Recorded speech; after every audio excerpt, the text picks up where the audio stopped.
अभी उनकी निगाहें लगी हुई हैं बड़े बड़े कॉरपोरेट की। और आप ताज्जुब करेंगे, मुझे हिमाचल के बारे में जानकारी नहीं, लेकिन बाकी देश के बारे में ज़मीन के हालात ये हैं कि पिछले 10 बरस के भीतर ही आम ज़मीन की कीमत 3 गुनी बढ़ गई है। इनमें खेती की ज़मीन भी शामिल है। अब ऐसा क्यों कर हो रहा है? क्या उत्पादन खेती खेती इतनी ज़्यादा मुनाफे का सौदा बन गई है कि हर एक आदमी ज़मीन खरीदना चाहता है? इस बात को हमें समझना पड़ेगा कि ये दरअसल बड़े पैसे वालों का और कॉरपोरेट्स का निगाहें आज ज़मीन के ऊपर है। कहीं न कहीं उन्होंने इस बात को समझ लिया है कि ज़मीन सीमित है, ये बढ़ने वाली नहीं है और वो उसपे ज़्यादा से ज़्यादा बड़ी-बड़ी तादाद में कब्ज़ा करना चाहते हैं। ये फिनोमिना उस बात से अलग है, जहाँ हम ये देखते हैं कि बड़े-बड़े उद्योगपति ज़मीन लेते हैं सरकारों के मार्फत। समझ नहीं आ रहा है, एक छोटा जो किसान है उसको तो पता नहीं चल पा रहा है कि क्या होने वाला है। उसके सामने जब पैसे का थैली लहराया जाता है तो उसको लगता है कि सारी ज़िंदगी खेती कर। और साथ में बजट भी आ गया अभी इस महीने के शुरू में। बजट में भी हमने पाया कि जिस तरफ केंद्र सरकार का नीति चल रहा था, अभी तो मोदी सरकार को 10 साल से ऊपर हो गया, तो जहाँ पे वो आए थे वहां से आगे जिस तरफ आगे बढ़े थे, एक बार भी रुकने का या पीछे की तरफ जाने की कोई बात नहीं है। उन नीतियों को आगे बढ़ा रहे हैं कि कॉर्पोरेट का ज्यादा से ज्यादा घुसपैठ हमारे खेती के भीतर हो। और आपको पता है कि 3 जो काले कानून कृषि के बारे में वो लेके आए थे, जिसका एक ही मुख्य उद्देश्य था और वो ये था कि बड़े पैसे वालों का सीधा पहुंच खेती में हो जाए। एक मसले के रूप में सामने ले आए हैं जिसको कहते हैं कि खेती बाजार के भीतर विपणन का जो नया नीति आया है, उसको बोलते हैं national policy framework on agricultural marketing. ये एक नया दस्तावेज लेके आए हैं। वो नवंबर में ही उसका तारीख दिया था, 15 दिन में लोगों से सलाह मशवरा करके वापस उनकी राय लेने का। अभी उसका क्या हुआ है, लेकिन मोटा मोटी किसान संगठनों की, जिसमें अखिल भारतीय किसान सभा शामिल है, बड़ी राय ये बनी है एसकेएम की, ये एक खतरनाक दस्तावेज है कृषि के लिए और इसका मुखालफत करना बहुत ज़रूरी है। जितना जल्द हो उतना अच्छा होगा। और ये अभी एक बड़ा ही फ्लैश पॉइंट, बहुत ही कहना चाहिए कि एक तरीके से एक ज्वलंत मुद्दा बना हुआ है किसानों के बीच में। अभी स्टेज ये है कि हम इसको लेके किसानों के बीच में जा रहे हैं, उनको बोल रहे हैं कि आप ये मसौदे को पढ़िए और इसमें जानिए कि दरअसल वो क्या करना चाहते हैं। तो अभी एमएसपी के बारे में वो एक कदम भी आगे उन्होंने नहीं लिया है। कल ही आपको पता है कि कल केंद्र सरकार का कृषि मंत्री और दूसरे कई अन्य मंत्री, पंजाब के कुछ मंत्री, एसकेएम का एक फैक्शन जो राजनीतिक एसकेएम है, उसके साथ उनका बातचीत चल रहा है। कल भी ये बातचीत किसी नतीजे पे नहीं पहुंची है और अगले महीने की 19 तारीख को फिर से ये लोग बैठक करेंगे। तो ये सारा बातचीत चंडीगढ़ में बहुत बड़ा जुझारू आंदोलन किया है और अभी आंदोलन इस प्रक्रिया में है। मुख्य बात बाकी प्रदेशों में ये है कि सरकार न सिर्फ निजीकरण करना चाहती है, बल्कि जो आम उपभोक्ता है, जिसमें किसान भी शामिल है और हमारा तमाम जनता शामिल है, उनके घरों में एक जिसको बोलते हैं ई मीटर, स्मार्ट मीटर लगाना चाहते हैं। ये स्मार्ट मीटर हमारे मोबाइल फोन की तरह है, जिसमें आप प्रीपेड का कार्ड खरीदते हो, पहले पैसे देते हो, उसके बाद भी वो बोलते हैं अभी आपको 10 घंटे, 2 घंटे, 4 घंटे इंतजार करना पड़ेगा, जब हम बटन दबा के एक्टिवेट करेंगे फिर आपका फोन चालू होगा। और फिर वो बताते रहते हैं जैसे ही पैसे खत्म, आपका बातचीत चलते चलते खत्म हो जाता है। यही बात बिजली के बारे में भी होने वाली है, बल्कि हो रही है। कई जगह पे जो बड़ी बड़ी सोसाइटीज़ हैं दिल्ली के आसपास में और कई राज्यों में, वहाँ पे ये चीज़ पहले से लेके आ गए। और वहाँ चूंकि जो उपभोक्ता है वो संगठित नहीं है, सब अकेले अकेले हैं। कोई एक फ्लैट वाला दूसरे से बात नहीं करता है, आगे पीछे आके लोग मकान लेते हैं। तो पहले से ही शर्त रख दे, कानून अगर मेरी जान लेने वाला है तो क्या उसके खिलाफ मैं नहीं लड़ूंगा? बेशक हमें लड़ना पड़ेगा। अभी हमें बहुत सारे कानूनों के बारे में यही जानकारी नहीं है कि हो क्या रहा है। और आज तो कानून बनने का रफ्तार इतना तेज है, हर चीज के बारे में कानून आ रहा है, लोगों को पता ही नहीं है किस किस के बारे में क्या क्या आ रहा है। तो उस जमाने में जो उन्होंने बनाया था, नोएडा में किसानों ने मांग किया कि आपने 30 साल पहले जो जमीन मुझसे लिया था, हमेशा के लिए ले लिया, क्या दिया मेरे बच्चे को? किसान से मेरा उसकी आजीविका का सारा साधन हमेशा के लिए ले लिया, कभी वापस नहीं मिलेगी। एक अदद नौकरी नहीं दी, ठीक से मुआवजा नहीं दिया, कोई और किसी किस्म की सुविधाएं नहीं दी, और गांव शहर का हिस्सा बन गए, पंचायतें खत्म हो गई, उनका कोई प्रतिनिधित्व नहीं है, कोई अस्पताल नहीं, कोई खेल का मैदान नहीं, कोई कायदे के स्कूल नहीं, और कहने के लिए ग्रेटर नोएडा जैसे बड़े शहर में ये गांव शामिल हो गए। नारकीय जिंदगी है उनकी। हर एक के पास गाड़ी घोड़ा है, बड़ी बड़ी कारें लोगों के पास हैं, लेकिन रास्ता चलने के लिए इतना। आज भी सरकार मानती है कि दूर दराज के इलाकों में 1.5 मीटर से ज्यादा सड़क का जरूरत नहीं है। उनको ये पता नहीं सामने से भी कोई गाड़ी आएगी तो बच के ये कहाँ चली जाए। शायद 50 साल पीछे आज भी सोचते हैं। और इसी आखिरी लड़ाई लड़ रहा है भूमि पर कब्जा करने के लिए। ये जो हमारे यहाँ पर ये जो प्रश्न है, पूरे देश में अलग अलग रूप में साथी त्यागी जी ने समझाने की कोशिश की है, अलग अलग रूप में ये आ रहा है, लेकिन बुनियादी बात क्या है, यह आज से नहीं है। वो जो हमारे देश के अंदर राज करने वाला वर्ग है, जो राजशाही जो चलाता है, वो जो अमीर को अमीर और गरीब को गरीब बनाने का कार्य जो अपनी नीतियों के आधार पर करता है, वो बहुत पहले से और खास तौर पर 1990 के बाद उसने इस कार्य को तेज किया कि किस तरीके से मैंने जमीन पर जो किसान काम करता है, कैसे जमीन को भी क्या कहते हैं, खेती को भी बीमार करना है और खेत में काम करने वाले को भी बीमार करना है। उसने अलग अलग समय में अलग अलग तौर तरीके इख्तियार किए। उसमें बहुत विकास में विस्तार में मैं जाना नहीं चाहता हूं, लेकिन हम जानते हैं जिस समय अडानी हिमाचल प्रदेश में सीएस स्टोर को बनाने के लिए आया था, वो सिर्फ सीएस स्टोर नहीं बनाना चाहता था, वो तो एक कदम आगे चले गया था। उसने कहा ये जो स्प्रे है ये तुम्हारी स्प्रे भी मैं करके दूंगा। और जो किसान उस समय का जानता है, ये जो कैल्शियम वाली वो होता था, वो जाकर किसानों को जगह जगह वो गांव में देता था, उनके एजेंट्स जाते थे कि ये स्प्रे, और अगले साल से हम खुद आएंगे स्प्रेयर के साथ। लेकिन यहाँ का जब ये खेती हमारी सेब की हुई और उसने पूंजीवादी रास्ता इख्तियार किया और वो मंडियों के लिए उसने वो जो बहुत सी जानकारी दुनिया की होती है खेती की, वो भी इख्तियार की, और वो क्लियर था कि ये स्टोर तू रख, लेकिन खेत में नहीं मैं घुसने दूंगा। और वो फेल हुआ, और उसने फिर वो स्ट्रॉबेरी पर गया। जब उसको वो नहीं मिले, ये क्या कहते हैं, किसान के खेत नहीं मिले इसके लिए लीज पर लेने के लिए, तब वो खुद स्ट्रॉबेरी पर गया और स्ट्रॉबेरी में उसने शुरू किया। तो ये क्वेश्चन आज का नहीं है, ये क्वेश्चन बहुत पहले का है कि मैंने किसान की खेती को किस तरीके से बीमार करना है, किसान को बीमार करना है, और तभी उसका कब्जा होगा। इसलिए वो जो सब्सिडी का जो मिलता था उसको जो समाप्त करने का कार्य किया, जिस पर ये समूचा किसान 4 अगस्त को बीजेपी के रूल के जमाने में जिस समय सरकार उनकी चलती थी, बहुत बड़ा प्रदर्शन किया, फिर वो पीछे हटे। तो इसलिए ये प्रश्न बार बार आएगा कि किस तरीके से किसान की खेती को बीमार कर कर, किसान को बीमार कर कर उसकी खेती पर किस तरीके से कब्जा करता है, वो अलग अलग समय में अलग अलग रूप से आएगा। इसलिए हमें क्लियर होना है, 2 दफा बच गए,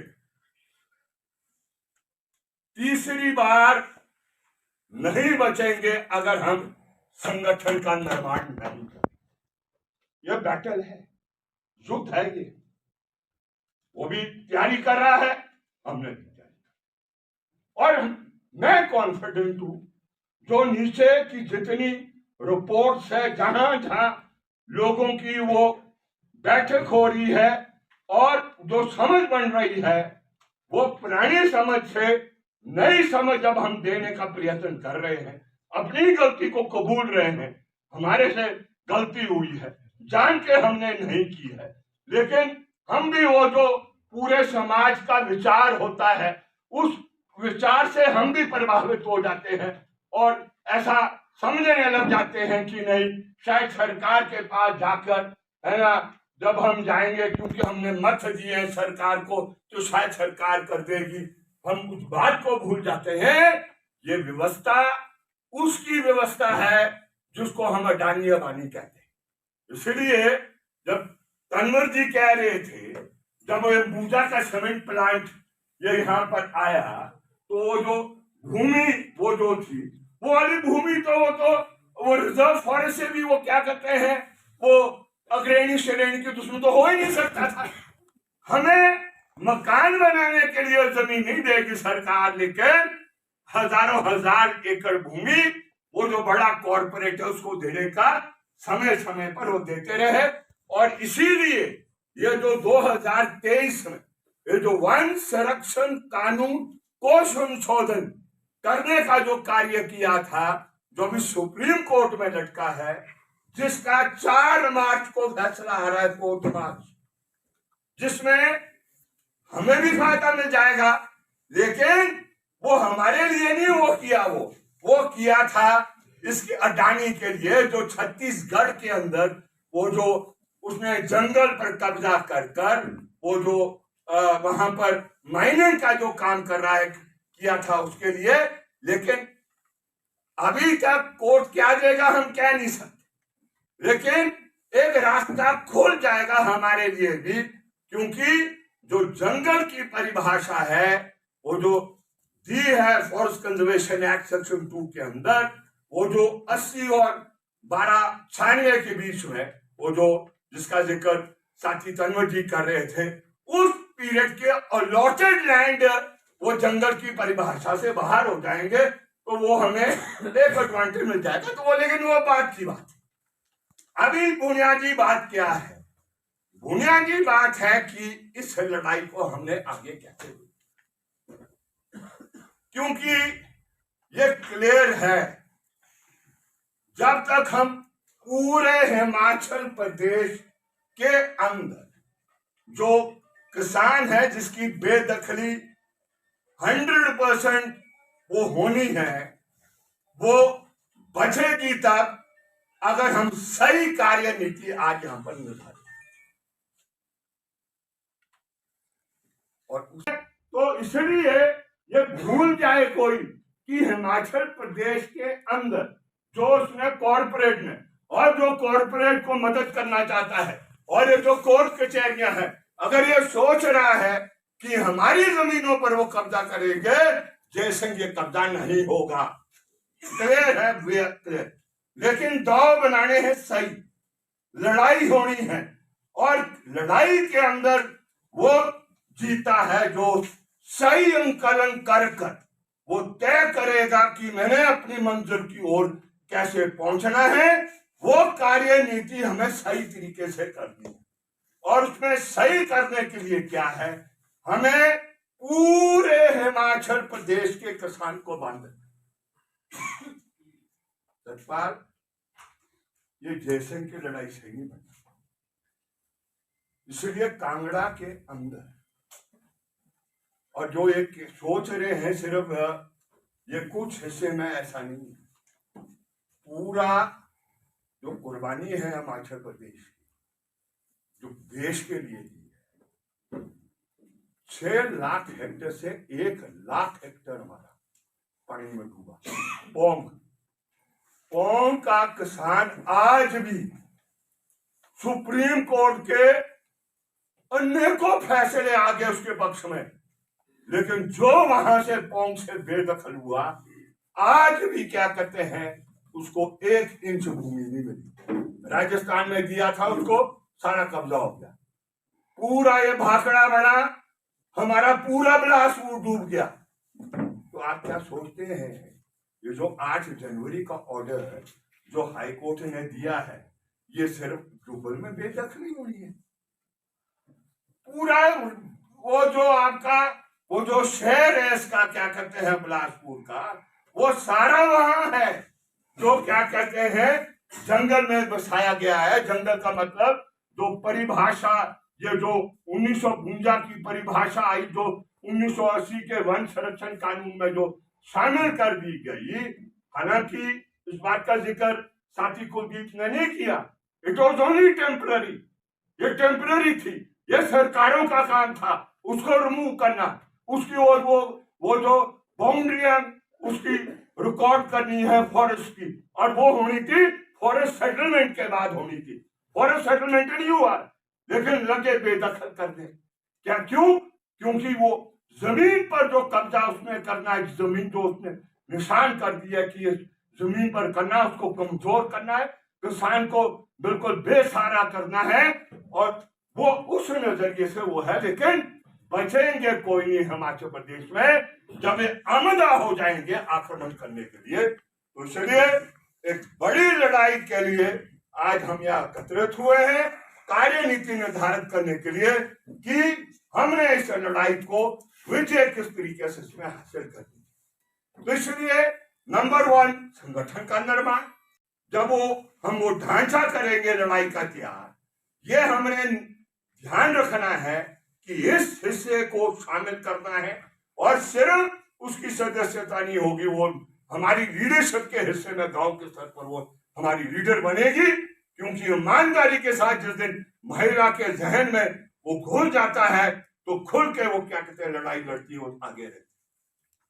तो ये एक प्रश्न। दूसरा आ गया इसको पैन हिमाचल, पूरे हिमाचल प्रदेश को जो नहीं छोड़, अभी जितनी बेदखली 15 में, जितनी बेदखली 18 में जो हुई, हमने जो बेदखली गलत हुई, मैं नहीं कह रहा हूं, सुप्रीम कोर्ट ने बोल दिया। बाबूराम आए हैं यहाँ, कहा है? ये है बाबूराम। वो बाबूराम वर्सेस जो वो हिमाचल प्रदेश का सरकार का केस है, वहां पर जो सुप्रीम कोर्ट 4 बातें सुप्रीम कोर्ट ने बोली, जितनी बेदखली हिमाचल प्रदेश में हुई सारी की सारी कानून को दरकिनार करके की गई। और सिर्फ वो नीचे उसने नहीं की, क्या कहते हैं, जो आपका वो कलेक्टर होता है, जो डीएफओ होता है, लेकिन डिविजनल कमिश्नर और इंक्लूडिंग दी हाई कोर्ट, उसमें सारा वो क्या कहते हैं जो किया गया है, जो नियम होते हैं, जो तौर तरीके होते हैं, जो प्रिंसिपल्स ऑफ जस्टिस के होते हैं, सबको दरकिनार करके, और इसलिए हम सिर्फ बाबूराम का नहीं लेकिन 39 अदर्स का भी हमें निरस्त कर रहे हैं नए सिरे से करो। और यही बात हम कह रहे थे जब ये पहले वाला दौर चला, ये 2015 में, फिर ये 2018 में, जब इन्होंने कहा कि सैटेलाइट से हमने नाप नपाई कर दी, उस समय भी हमने ये कहा ये आपके तौर तरीके गलत है, इस तरीके से नहीं ये चलता है, ये संविधान के तहत देश चलेगा। और दूसरी बात है, वो दिल्ली में जो आज बैठे हैं, ना वो संविधान की परवाह करते हैं, ना वो किसान की परवाह करते हैं, ना वो आम आवाम की परवाह करते हैं, वो तो सिर्फ कॉर्पोरेट के लिए वो क्या कहते खड़े रहते हैं, वो अलग बात है। लेकिन वो जब तक ये क्या कहते हैं देश चलेगा, संविधान चलेगा, तो उस तौर तरीके को क्या करना है। और इसीलिए जहां जहां से पुरानी बेदखली हुई है, अभी ख्याल करें, ये सिर्फ 193 अभी जो चल रहा है,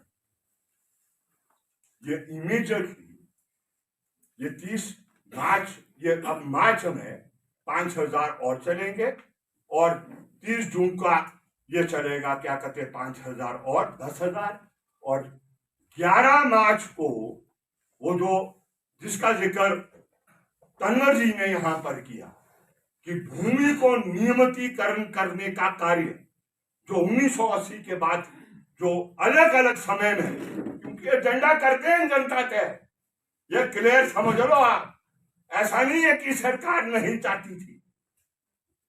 वो जब 1980 आ गया, और 1980 के बाद जो सरकार के हाथ में ताकत भूमि देने की जो नौतोड़ दिए जाते थे 5 अलग अलग तौर तरीके से, जो बंद हो गया, 5 अटेम्प्ट किए, 94 में अटेम्प्ट किया, 97 में अटेम्प्ट किया, 97 में अगेन अटेम्प्ट किया, 98 में दोबारा अटेम्प्ट किया, फिर किया इसका एक्ट अमेंड, जो लैंड रेवेन्यू एक्ट 163 को अमेंड करके 163A की 20 बीघे तक की भूमि पर, जिसका इन्होंने जिक्र किया 1,67,393 जो केसेस ने वो जो दिए हैं, उसकी गाज गिरेगी 4 मार्च।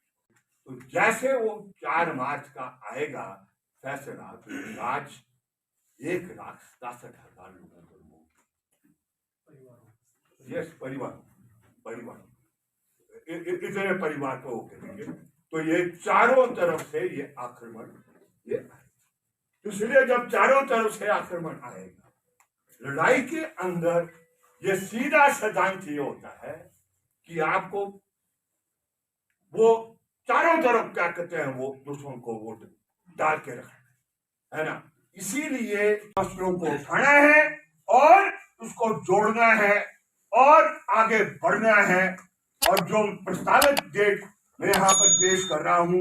ये मार्च का 16 तारीख की 20 तारीख की डेट हमने निर्धारित की है। हम चाहेंगे चर्चा हो और 20 तारीख की तैयारी अभी से टारगेटेड करनी है, हर गांव से करनी है, हर जगह से करनी है, पूरी ताकत लगाकर करनी है और ये ऐतिहासिक ये बनाना है। और फिर है सरकार और सरकार का तंत्र, कोर्ट कचहरियां और वो जो कॉर्पोरेट जो नए सिरे से हमारी भूमि पर कब्जे करने की जो तैयारियां कर रहा है, उसको क्या कहते हैं पछाड़ने का काम ये करना है। तो इसलिए हम कहीं गलत नहीं, ना कानूनी रूप में गलत है, वो भी साबित हो गया बाबूराम के केस में, हम करेक्ट है। और क्या कहते हैं हमारे कब्जे कोई बीच जंगल में नहीं है। अगर हमने कब्जे किए हैं अपनी भूमि के नजदीक किए हैं, हमने अगर मकान बनाया है तो देहात के अंदर बनाया है। देहात कॉमन लैंड था जो बाद में 1980 के बाद की परिभाषा जो जंगल की परिभाषा आई उसमें वो भार हुआ है। हमने एक एक इंच भूमि खेती को इस्तेमाल करने के लिए अपने मकान को देहात में बनाया, हमने कोई गुनाह नहीं किया। एक ऐसी भी भावना है कि हर मैं इंक्लूड, वो क्या है, हम गरीब के लिए है, सबसे पीड़ित हिस्से के लिए है। अगर उसके पास एक इंच भूमि भी नहीं है तो वो उसके लिए भूमि दिलाने का काम किसान सभा कर और लड़ाई भी लड़ेंगे। और अगर उसने सरकारी भूमि पर बैठ गया है उसको बेदखली से हम बचाने का काम करते हैं। लेकिन हमारे अंदर तभी ऊर्जा आएगी जब जो जिसकी बेदखली हो रही है वो सेब उत्पादक संघ हिमाचल किसान सभा का हिस्सा बने। हम वो नहीं है कोई मसीहा आगे की बाहर से, जब ये शक्ति हमारे में है तो हम सबको जो पीड़ित है जिसके ऊपर तलवार लटकी है, सबसे पहले उसको जबकि आगे आना है।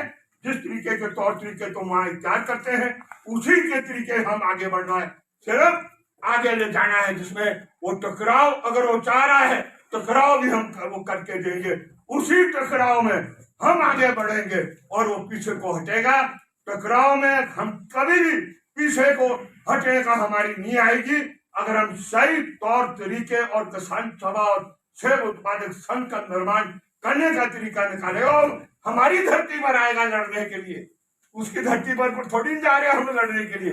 हमारा ग्राउंड है, हम जानते हैं अपना ग्राउंड किस तरीके से है और किस तरीके से अपने ग्राउंड को हमने मजबूत करना है। तो लड़ाई हम दुश्मन के उसमें नहीं है, दुश्मन हमारे उसमें आंगन में आ रहा है लड़ने के लिए। और जो मेरे आंगन के अंदर आएगा लड़ने के लिए तो 100% उसकी पीठ नीचे लगेगी, हमारी पीठ नीचे नहीं लगने वाली है। उस उद्देश्य के साथ, उस जज्बे के साथ, उस दृष्टिकोण के साथ और उस निशाने के साथ जब आप काम करोगे तो मैं गारंटी देती है सेब उत्पादक संघ और ये क्या कहते हिमाचल किसान सभा कि दुनिया की कोई ताकत हमें हराने में सक्षम नहीं होगी। हम आगे बढ़ेंगे और इसी लड़ाई में नए सबक सीखेंगे और आगे को बढ़ेंगे। और ये जो शोषण जुल्म अत्याचार का समाज है ये तभी खत्म होता है जब शासक वर्ग किसान और मजदूर बनेगा। वो भी निशाना रखना पड़ेगा, ये सिर्फ वही नहीं रखना बेदखली से बचना और क्या कहते हैं ये करना, निशाना ये रखना पड़ेगा अल्टीमेटली कि एक अच्छा समाज के निर्माण के लिए जो सदियों से हमारा शोषण जुल्म अत्याचार है ना, ये जो मनुवादी सोच के जो लोग ये क्या कहते हैं हमारा ये हमें बांध कर क्या कहते हैं अपना राज चलाने का काम करते हैं, तो वो भी एक मन में जज्बा रखना पड़ेगा, निशाना रखना पड़ेगा।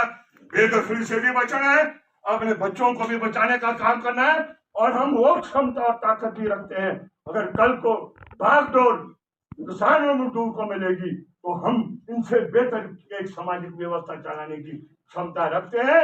हमारे में इंसानियत के गुण है, इनके अंदर ही इंसानियत के गुण जो इंसान का कत्ल कर कर भी खुशियां मनाते हैं, वो इंसानियत नहीं होती है। हम सब ये जो इस धरती पर है इस देश के अंदर है, जिन्होंने 1857 से लेकर और क्या करें अंग्रेजों के दांत खट्टे किए, ये तब संभव हुआ जब देश की अवाम इकट्ठी हुई, अलग अलग जो धर्म को और आस्थाओं को मानने वाली वो इकट्ठी हुई घाटियों को पार्टियों को छोड़कर जब इकट्ठे हुए तब ये देश को आजाद किया है। उस आजादी को भी बचाएंगे और अपना जीवन यापन भी बचाएंगे। तो ये मैं प्रस्ताव पेश करता हूं कि 20 मार्च के लिए अभी से हम डट जाएं, लेकिन किसान सभा बनाते जाएं, सेब उत्पादक संघ बनाते जाएं। इसे घबराओ मत, है ना, वो बनाओ और नीचे इकाई खड़ी करते रहो।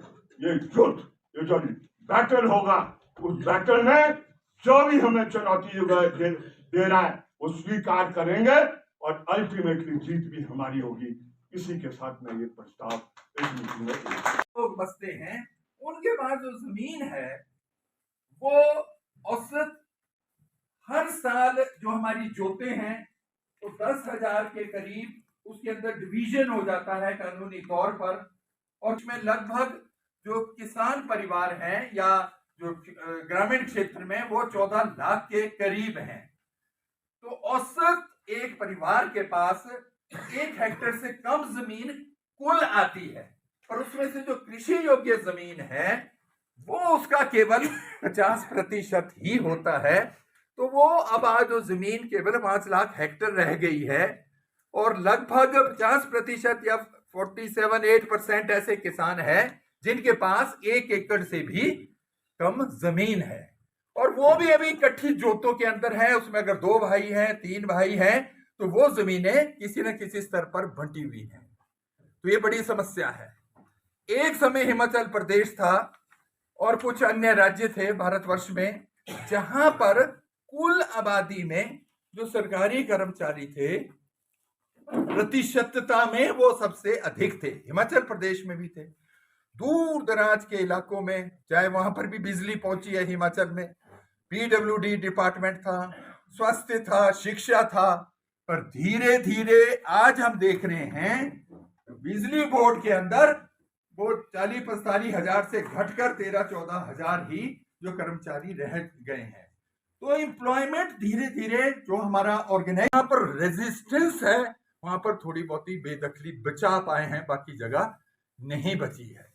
तो और ये कभी ऐसा ना समझे, इसीलिए ये स्टेट की मीटिंग रखी गई थी कि खुदराओं दरख्तान मलकियत सरकार के लोग बच जाएंगे, ये चुकौतेदार बच जाएंगे, सिरमौर में हमारे जो शामलात और अन्य मुद्दे, ये वाला तो है ही है जो जहां पर एफसीए लगता है, ये वाले लोग बच जाएंगे। ये पॉसिबल नहीं है। इसमें सभी इसकी जद में आएंगे क्योंकि जो बिग कॉर्पोरेट है उसका इसमें इंटरेस्ट है, और इन आंदोलनों को कहीं ना कहीं इकट्ठा करते हुए, और दूसरी तरफ से जो अधिग्रहण वाले मुद्दे हैं उस पर पहले ही एक भूमि 63 से 75,000 के बीच करंट फेलो वेस्टलैंड है। फेलो लैंड मतलब कि जो बंजर छोड़ दी लोगों ने जमीन, ये अपने आप में एक मुद्दा है। और ये जमीन का मुद्दा है, वो क्यों छूट रही है? क्योंकि जंगली जानवर, आवारा नकारा पशु की वजह से लोगों को वहां समस्या आ रही है, और लोग वहां से माइग्रेट कर रहे हैं दूर दूर किसी भी चीज को करने के लिए। जहां मुद्दा होना चाहिए था पानी, इरिगेशन का मुद्दा, बाकी चीजें, ये एक कॉम्प्रिहेंसिव है। कहीं ना कहीं ये खेती और जमीन के साथ जुड़ता है, इसको उस कॉन्टेक्स्ट में देखना है। मंडी जिला में हो सकता है बेदखली इतना बड़ा मुद्दा ना हो, पर जो भूमि अधिग्रहण का मुद्दा है वो बहुत प्रमुखता से, बहुत लंबे समय से, और जो एयरपोर्ट का वहां पर मुद्दा था वो वहां पर उठा है। उसमें एक लीड ली थी, उसमें 17-18 संस्थाएं शुरुआती दौर पर इकट्ठी हुई थी। तो उसमें किसान सभा को एक लीड लेते हुए जो भूमि अधिग्रहण से जुड़े हुए सर्कल रेट का मुद्दा है, उसमें टाउन एंड कंट्री प्लानिंग की जो एक प्लानिंग एरिया का जो अभी कॉन्सेप्ट आया है, और जो बहुत सी अन्य जो समस्याएं हैं वो प्रोजेक्ट की, और उसके खिलाफ हमें कैसे लड़ना है इस बात की भी चर्चा की कि संगठित होकर उसको लड़ना है, उसका मुकाबला करना है, संघर्ष करना है। इसी के आसपास हमारी चर्चा अभी तक है। परंतु मैं इस बात को कहना चाहता हूं कि अगला प्रश्न है कि संगठन कैसे बनना है और किसको बनाना है, इस बात पर ज्यादा चर्चा नहीं हुई है। असल मुद्दा यही है, सिद्धांतिक रूप से तो सब मान गए ठीक है, सबको कौन करते हैं। उस तरह से हर एक आदमी को संगठित होना है, उसको सदस्य बनना है और अपने लिए संगठित होकर लोगों के साथ आगे बढ़ना, ये सबसे महत्वपूर्ण है। और ये संगठन भी शेयर किया है, चाहे वो वन भूमि या सरकारी भूमि पर जो है वो खेती का मुद्दा है, धारे का मुद्दा है, ढाबे का मुद्दा है, उसके अलावा जो है ये जमीन जो हमारे कब्जे की है, हमारे पास खेती बाड़ी करते हैं, वो 4 लेन का मुद्दा है, अधिग्रहण का मुद्दा है। उसके अलावा जो विभिन्न रूप है, चुकौताधारी का है, शामलात का है। अभी एक बड़ा मुद्दा जो आना है वो धीरे धीरे सरकार ने जो है वो खत्म करने का काम किया। और जिस तरह से ये हमें समझने मतलब ये भी समझने की जरूरत है, और जो त्यागी जी ने यहाँ पर कहा कि सरकारें कानून जो है वो एक विशेष वर्ग को फायदा देने के लिए उन कानूनों को बनाता है। 68 में 9 तोड़ का कानून था, आपको जमीन मिलती थी। 80 में वही सरकार ने बदलाव करके जो है वो ले आया कि फॉरेस्ट कंजर्वेशन एक्ट, और पिछले जो है करीब 45 साल से हमारे जमीन का जो हमारा हक है, जो हम लोग हैं पुश्तो पुश्तैनी का हक है, वो हक जो है धीरे धीरे बड़ी कंपनी और कॉर्पोरेट्स के दबाव में जो है छीनने का काम करना। कैसे?